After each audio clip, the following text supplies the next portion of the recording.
journal, the benefit of using Notion to do.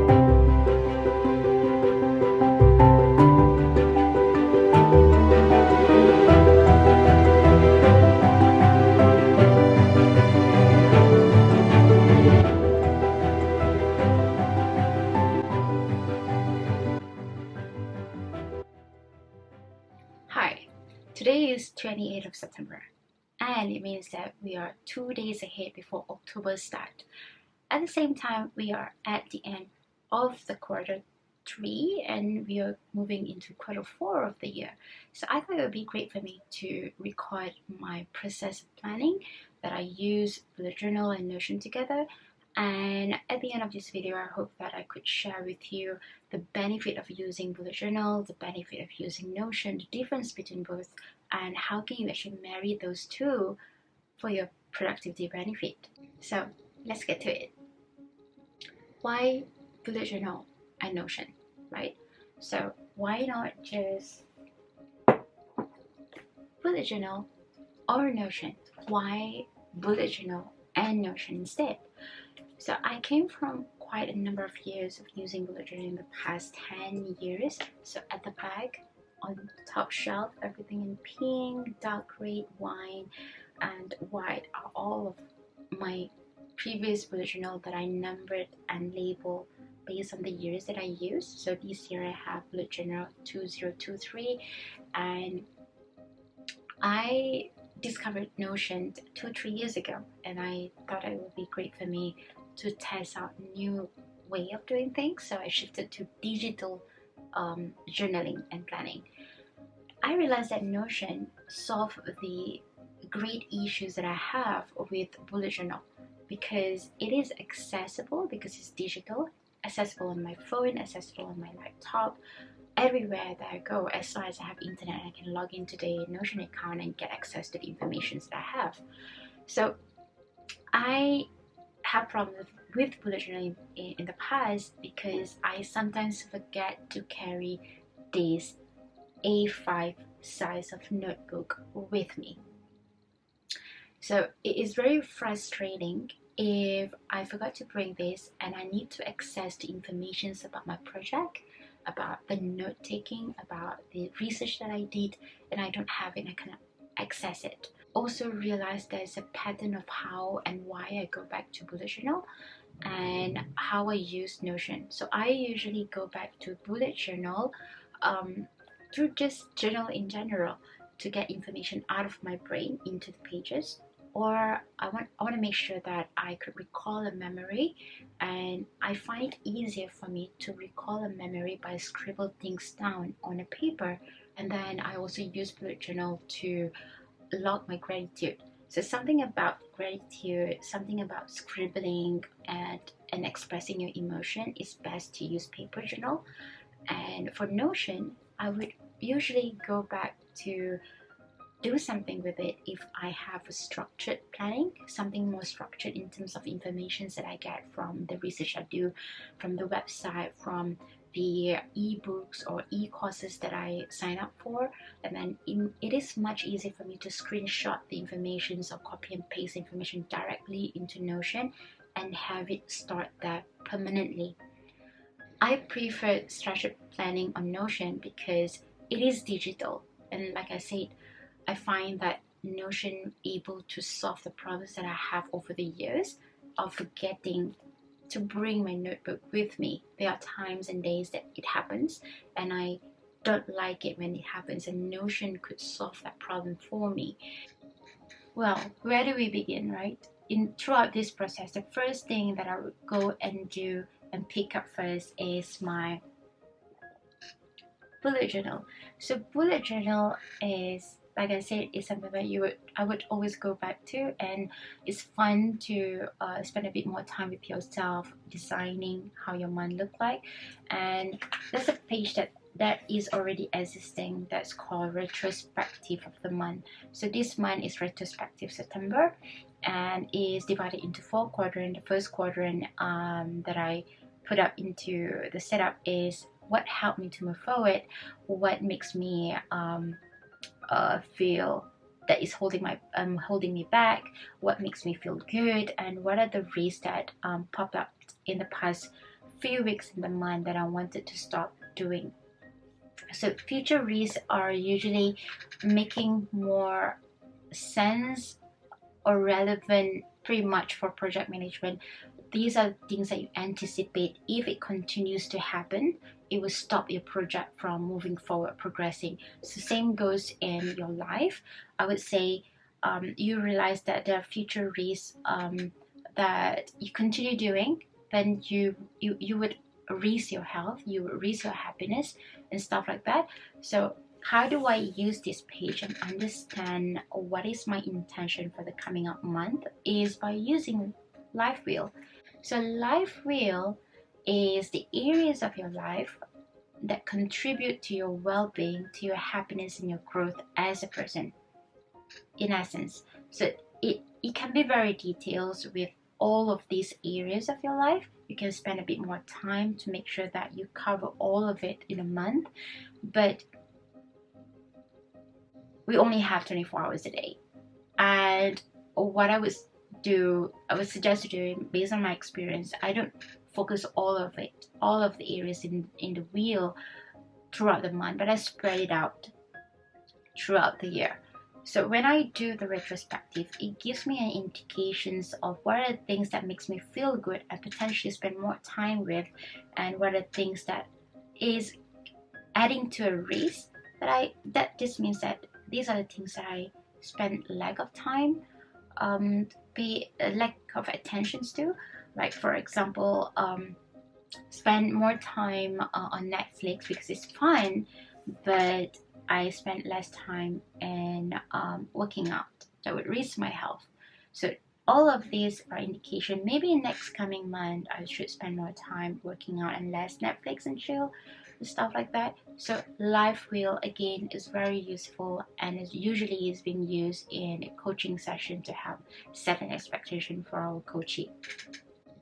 So once I have the idea of what my new month is going to be like, I would then draw out my monthly spread to give an overview of the high levels or highlights of the month that's going to happen in the following month. There's a lot of months in my sentence, but anyway, so the highlights of the month could be someone's birthday, someone's wedding day, the meeting that the big meeting that you have to attend or hosting, the big launch of your products, or the big release of your video that you collaborate with someone, whatever that means for you, that you needed to remember this date. You put it down on this monthly log.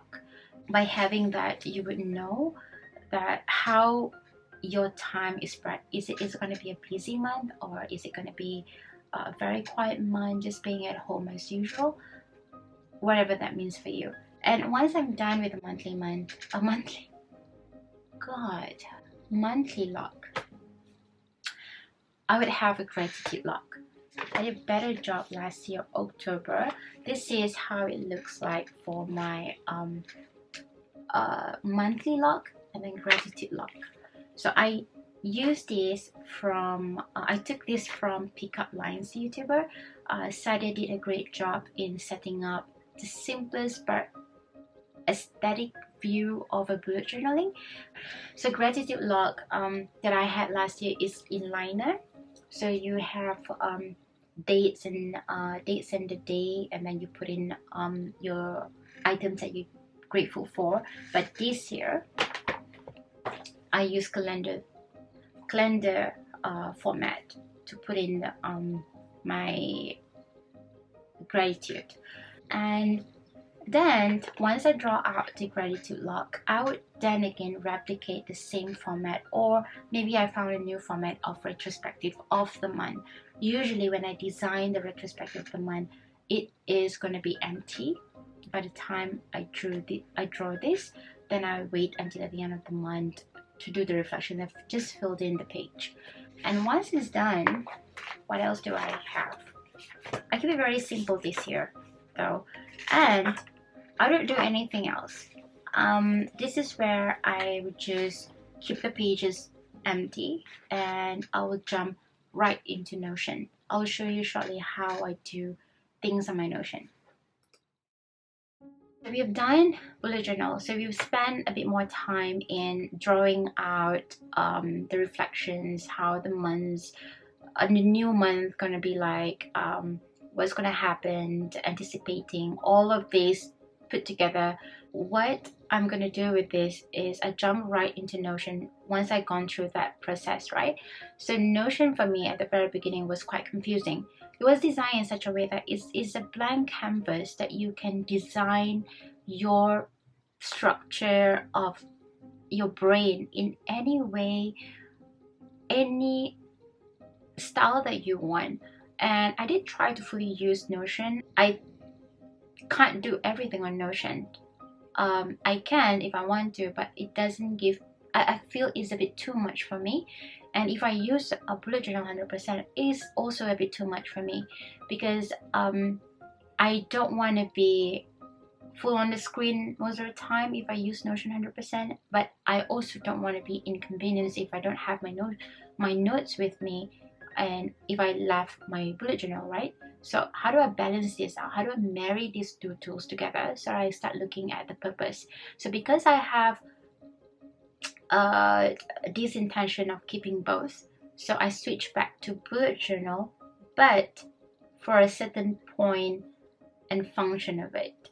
Notion is easier for me if I need to search for things. So things are more permanent, are all stored in these apps.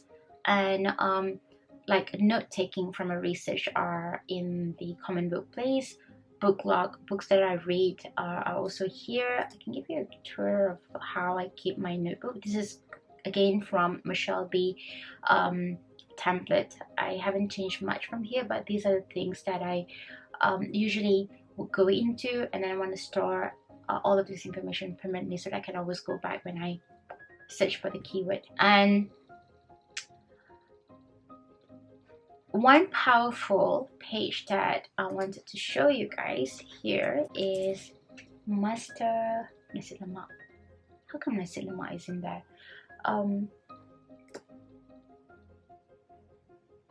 Okay, so this is a master task list.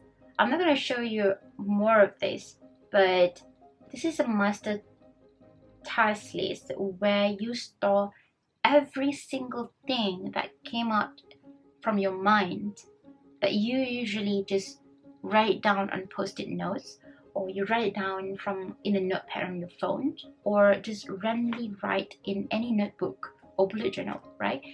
I have a specific place for this, for these specific problems. And also this is coming from Michelle B. Master task list. And how do we make sure that this master task list is going to be useful for us to convert it into either tasks to actually execute or projects to actually launch, is depending on the context. So you can see here, there are contexts of area of life. I use life wheel, but when I categorize all of these items that I write in or type into master task list, I only take the high level view, things that I think make sense for me now, like work, content creation, home and life, self-growth, health, and networking. So these are the major areas that I group together. And then if I want it to be a bit more detailed, I have a sub context here that will be a breakdown of home, like kitchen, groceries, bedroom, living room. And if it's something related to self-growth, is about my learning, books, productivity. And then if it's about health, I have physical health here, I have mental health here. There's a breakdown to the main context that you have set for that template, right? So these are the task lists that I would go back while I design things on my bullet journal. I know it sounds like it's a bit complicated, back and forth, which one you're going to use, but you're using the tools to serve your needs, right? Rather than letting the tools use you. So this is how you can make use of it and marry these two, and it brings benefit to your productivity. So when I design the whole month, sometimes I have not done the monthly log completely, then I go back to my master task list. Is there anything from the master task list that I have been putting off for so long? So this is where I use and get information to help me design a better view of my month. I'm not going to share too much details on this. This is going to be a whole different video. Also, you can move things around in Notion so that you can actually plan out things better that works for you and for your goal. And if you use Bujo or bullet journal, there's this process where you have to migrate your note from the old notebook to the new notebook.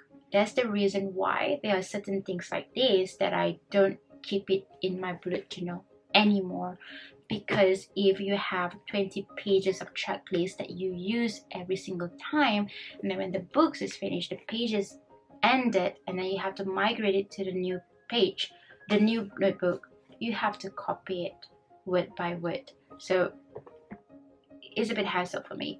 So I use Notion instead.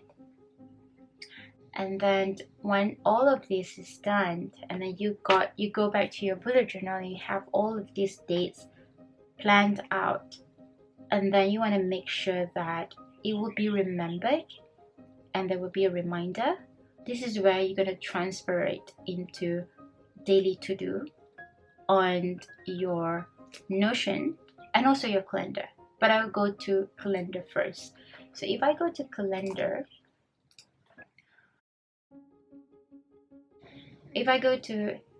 so my calendar this month is pretty crazy, but I'll just give you a view on how I label this. So these are the things that areas of my life that I want to make sure that I have a reminder on: family and love, my blogs reminder, my husband's stuffs, get things done in general, learning hours, movement and workout, networking, other areas that make sense to me that I put in and color coded, and then I schedule it in. I'm going to show you a simple view of how I use this label. So there are things that are recurrent. So I don't want to do this every month to remind myself, but I record this once in a lifetime and then make a reminder out of it. Oh my god, my battery. So like, for example, what are you grateful for today? So I want to have this reminder every day, and I make it recurrence every single day. And then it's done, and then I'll just click done on my phone. And then there's a reminder to go outside every day, because I spend a lot of time at my desk doing work, and I tend not to go out of this space at all. And then when it's done and it is recommended 10 minutes every day, then I have this reminder, oh, let's just stop doing what I'm doing and then get out of the space and take a walk.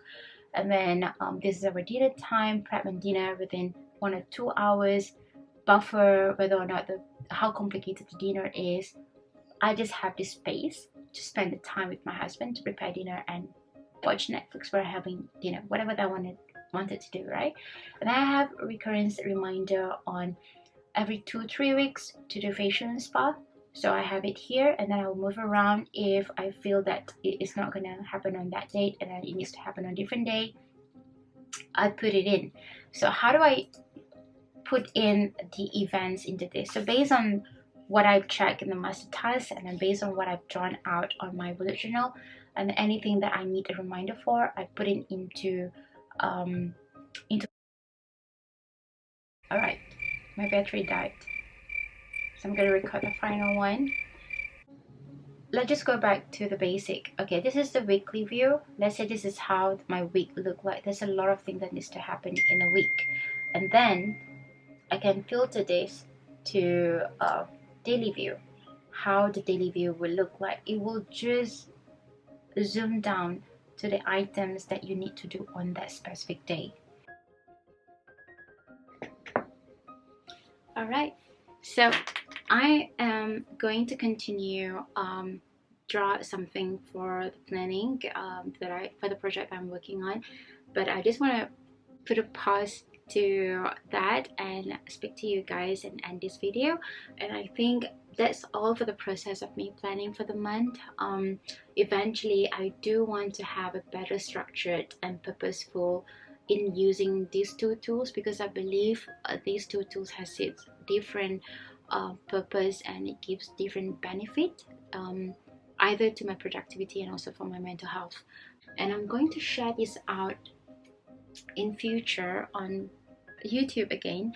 But if you feel that this is something that you want to start with, and you test it out and you have some thoughts around this that could be useful for me, please leave the comment in the section below and let me know whether this is something that resonates to you. And thank you for watching, guys. I see you in the next video. Bye bye.